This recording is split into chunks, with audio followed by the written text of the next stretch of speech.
a besta citada no livro do Apocalipse.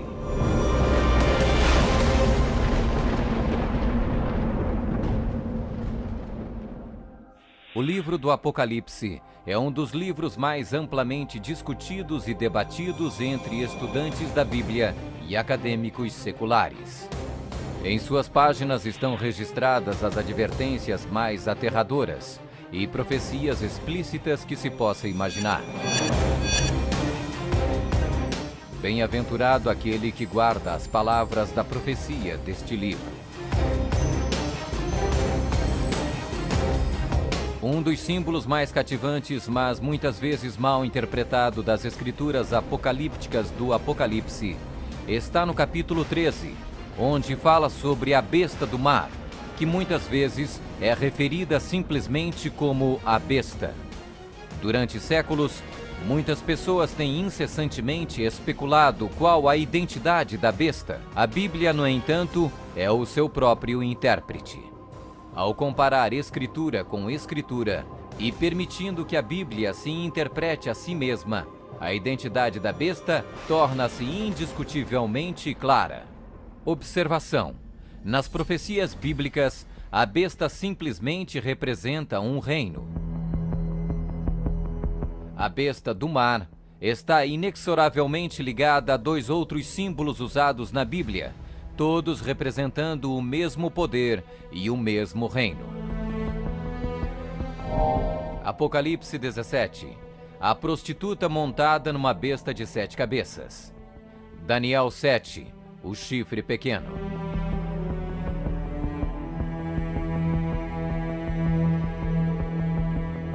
Quando comparamos Escritura com Escritura, a identidade deste poder anticristo torna inevitavelmente óbvio. 15. Características que identificam o poder da besta.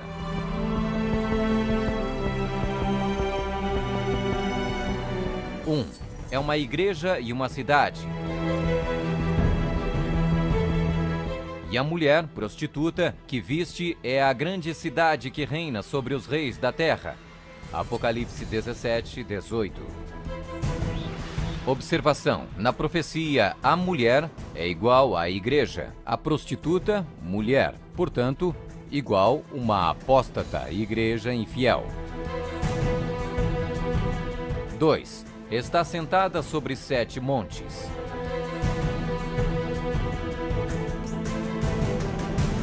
Aqui está a mente que tem sabedoria. As 7 cabeças são 7 montes, sobre os quais se senta a mulher. Apocalipse 17, 9.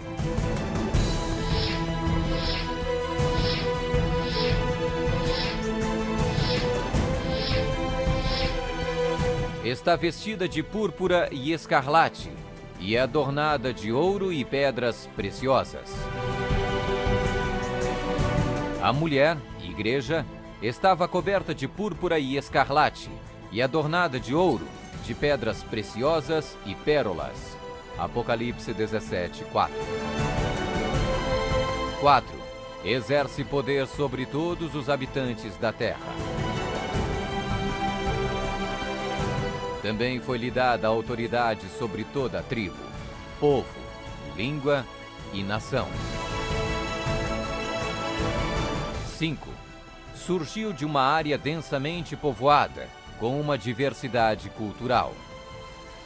Também disse-me: as águas que viste, onde a prostituta se senta, são povos, multidões, nações e línguas. 6. Completamente erradicou 3 reinos quando subiu ao poder. Atentando nesses chifres, reparei que nascia de entre eles um outro mais pequeno, e que na sequência disso, 3 outros foram arrancados, com a raiz e tudo, para lhe deixar espaço. Observação: na profecia, o chifre igual um rei, reino. 7. Faz guerra com os santos. Vi a mulher embriagada com o sangue dos santos e com o sangue dos mártires de Jesus.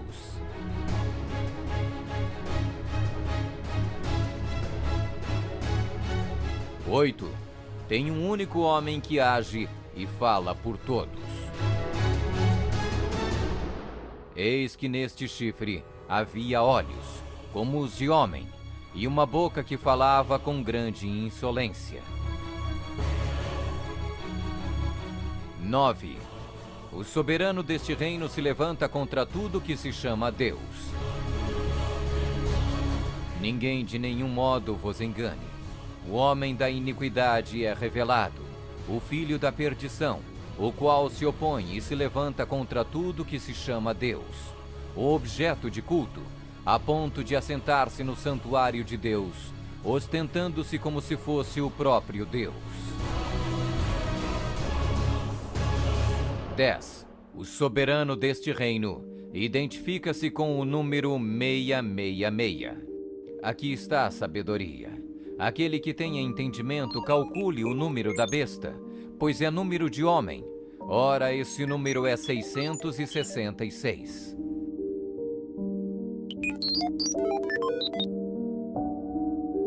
11. Fala arrogâncias e blasfêmias. Foi-lhe dada uma boca que proferia arrogâncias e blasfêmias. 12. Tentou mudar o calendário e a lei de Deus.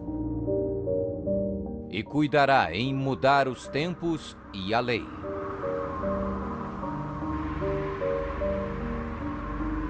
13. Governou por 1260 anos. E foi-lhe dada a autoridade para agir 42 meses.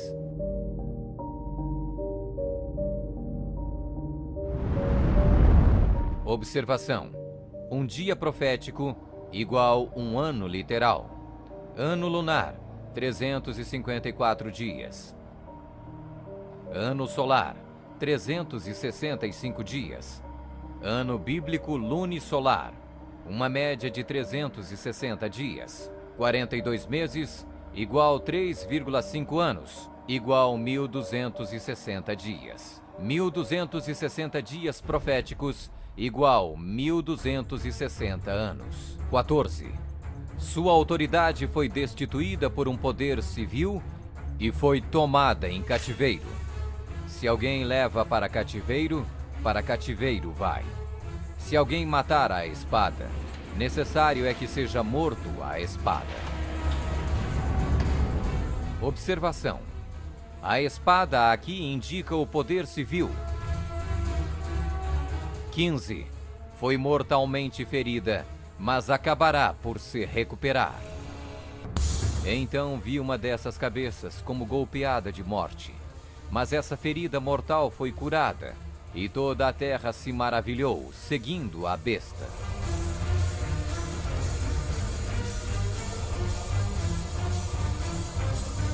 É uma igreja e uma cidade. Está sentada sobre 7 montes. Está vestida de púrpura e escarlate, e adornada de ouro e pedras preciosas. Exerce poder sobre todos os habitantes da terra. Surgiu de uma área densamente povoada, com uma diversidade cultural. Completamente erradicou 3 reinos quando subiu ao poder. Faz guerra com os santos. Tem um único homem que age e fala por todos. O soberano deste reino se levanta contra tudo que se chama Deus. O soberano deste reino identifica-se com o número 666. Fala arrogâncias e blasfêmias. Tentou mudar o calendário e a lei de Deus. Governou por 1260 anos. Sua autoridade foi destituída por um poder civil e foi tomada em cativeiro. Foi mortalmente ferida, mas acabará por se recuperar. Somente um poder na história corresponde com todos estes detalhes da descrição profética. A Igreja Católica Romana. Vamos conferir. A Igreja Católica Romana. 1. É uma igreja e uma cidade. A Igreja Católica Romana e a cidade e Estado do Vaticano são sinônimos. O Tratado de Latrão Papa Pio XI, Mussolini, 1929, declarou o Vaticano um Estado independente e reconheceu a soberania do Papa dentro da cidade. Os pactos consistiam de um tratado político que criou a cidade-estado do Vaticano e deu reconhecimento total da soberania à Santa Sé. 2. Está sentada sobre 7 montes. Roma. A cidade das 7 colinas.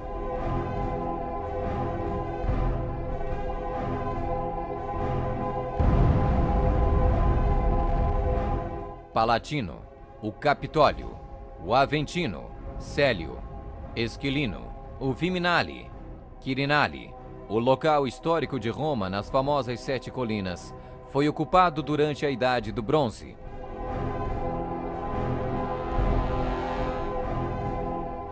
3. Está vestida de púrpura e escarlate e adornada de ouro e pedras preciosas. A cor para os bispos e outros prelados é púrpura, para os cardeais é escarlate. A cruz peitoral deve ser feita de ouro e decorada com pedras preciosas. Observação: havia 4 cores determinadas por Deus para serem usadas pelos sumos sacerdotes: ouro, azul, púrpura e carmesim.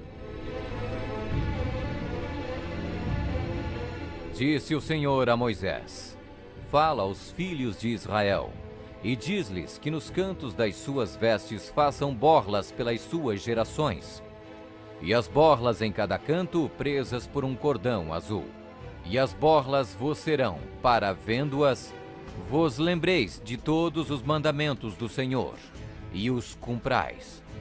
E não seguirei os desejos do vosso coração, nem os dos vossos olhos, após os quais andais adulterando, para que vos lembreis de todos os meus mandamentos e os cumprais, e santos sereis a vosso Deus.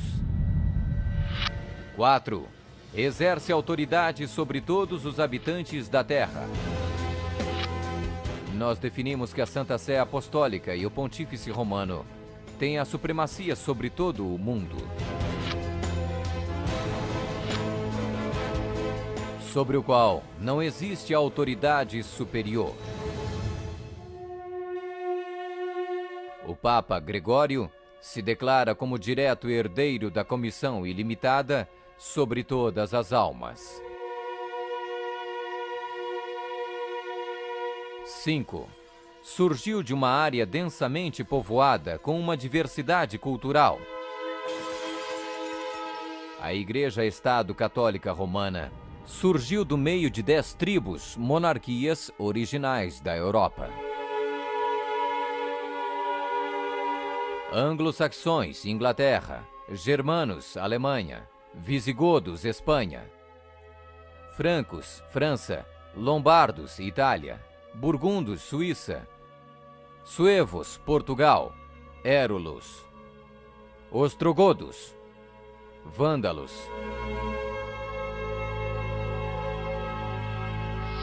6.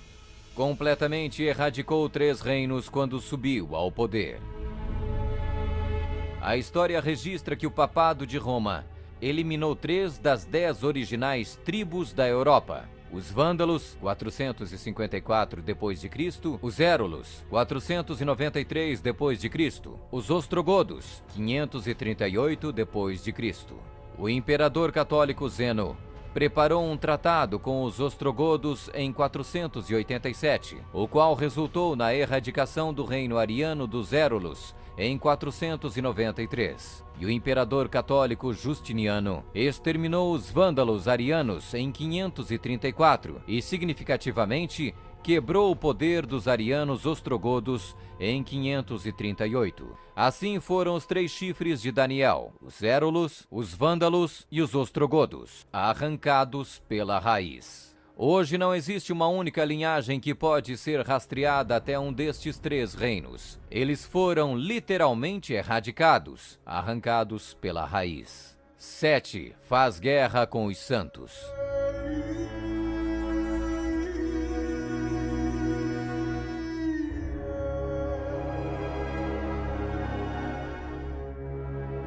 Que a Igreja de Roma derramou mais sangue inocente do que qualquer outra instituição que tenha existido na humanidade não será colocada em dúvida por nenhum protestante que possua bons conhecimentos de história.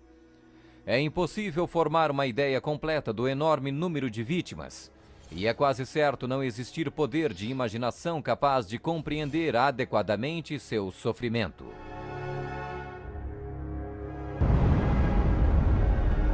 8.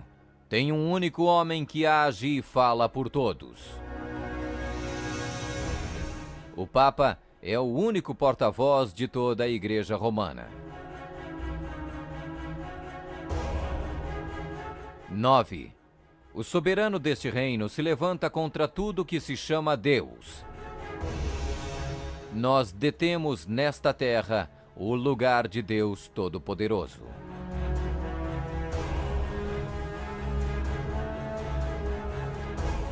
10. O soberano deste reino identifica-se com o número 666. A tríplice coroa do Papa tem a inscrição Vicarius Filii Dei, que em latim significa o vigário do Filho de Deus. O valor numérico do título blasfêmico é 666.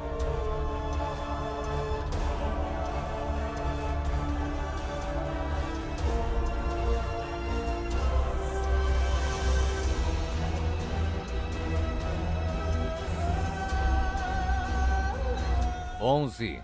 Fala arrogâncias e blasfêmias.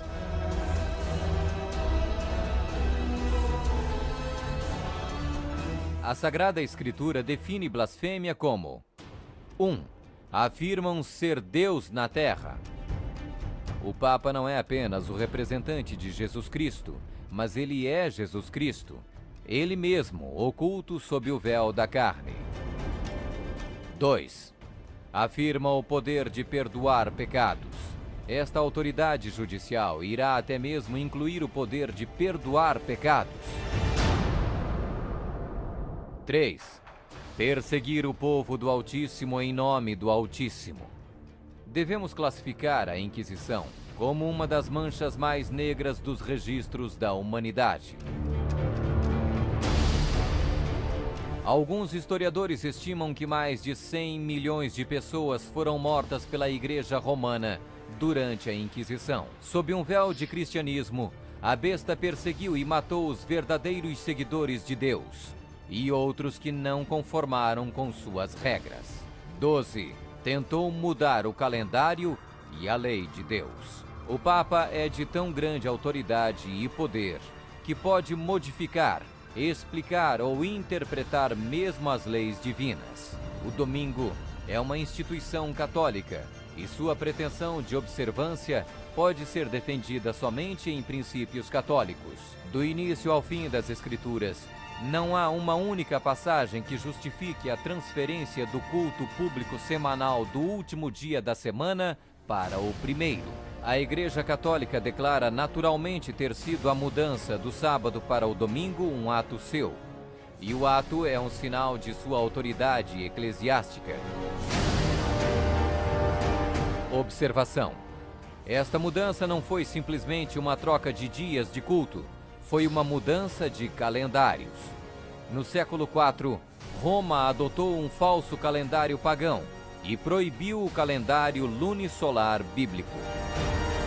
O papado também removeu o segundo mandamento, que proíbe a adoração de ídolos. A fim de manter 10 mandamentos, eles dividiram o 10º mandamento em 2 partes. 13. Governou por 1260 anos. 538 d.C. O papado, trabalhando em conjunto com o governo civil, acabou com o poder dos ostrogodos, deixando sua reivindicação de supremacia eclesiástica incontestada. A Igreja Romana poderia e pode exercer sua plena autoridade. 1798 d.C. Em 1798, o general Berthier da França fez a sua entrada em Roma, aboliu o governo papal e estabeleceu um secular. O papado governou durante exatamente 1260 anos, a partir de 538 até 1798. 14. Sua autoridade foi destituída por um poder civil e foi tomada em cativeiro. A suprema humilhação da Igreja veio quando Pio VI foi expulso de Roma pelos exércitos franceses em 1798 e no ano seguinte foi levado cativo por eles e arrastado de volta para a França, onde morreu.